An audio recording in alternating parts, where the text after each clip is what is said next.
Halo adik-adik, selamat datang di pembelajaran IPAS. Kita akan belajar tentang siklus hidup hewan. Siklus hidup adalah rangkaian perubahan yang dialami makhluk hidup sejak lahir hingga dewasa. Setiap makhluk hidup mengalami siklus hidup yang unik. Ada yang berubah bentuk, ada juga yang tidak.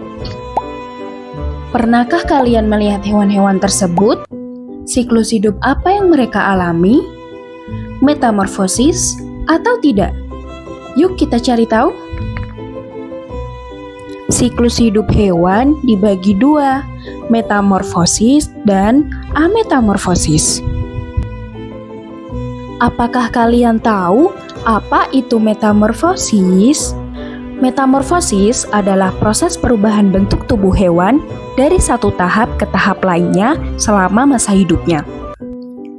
Metamorfosis terbagi menjadi dua. Pertama adalah metamorfosis sempurna. Hewan yang mengalami metamorfosis sempurna melalui 4 tahap, yaitu telur, larva, pupa, hewan dewasa atau imago. Contoh hewan yang mengalami metamorfosis sempurna adalah kupu-kupu. Proses dimulai dari telur yang dihasilkan induk kupu-kupu. Setelah telur menetas, telur akan berubah menjadi larva atau ulat. Pada tahap selanjutnya, larva akan berubah menjadi pupa atau kepompong. Kemudian, pupa akan berubah menjadi imago atau kupu-kupu dewasa. Pada tahap ini, hewan sudah siap untuk berkembang biak lagi dan menghasilkan telur. Contoh hewan lainnya adalah katak, nyamuk, dan lalat. Kedua adalah metamorfosis tidak sempurna. Metamorfosis tidak sempurna hanya melalui 3 tahap, yaitu telur, nimfa, imago, atau hewan dewasa.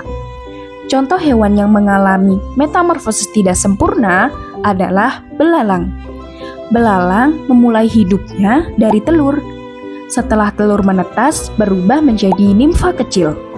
Nimfa bentuknya hampir menyerupai belalang dewasa, tetapi ukurannya masih sangat kecil dan belum memiliki tubuh yang sempurna seperti sayap. Kemudian, nimfa akan mengalami proses pertumbuhan hingga menjadi belalang dewasa. Contoh hewan lainnya adalah kecoa, capung, dan jangkrik.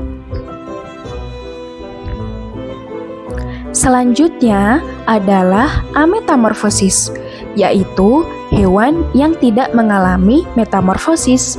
Hewan-hewan ini tidak mengalami perubahan bentuk dan hampir mirip dengan induknya. Mereka hanya bertambah besar dan berkembang. Sebagian besar hewan yang mengalami ametamorfosis berjenis mamalia, unggas, reptilia, dan ikan. Contohnya seperti kucing, ayam, ular, dan ikan. Jadi jelas ya, pada metamorfosis bentuknya berubah, sedangkan pada ametamorfosis bentuknya sama, hanya bertambah besar. Gimana? Sudah tahu kan siklus hidup hewan? Unik bukan? Terima kasih sudah belajar bersama hari ini. Jangan lupa amati hewan di sekitarmu dan ceritakan siklus hidupnya. Sampai jumpa di pembelajaran berikutnya.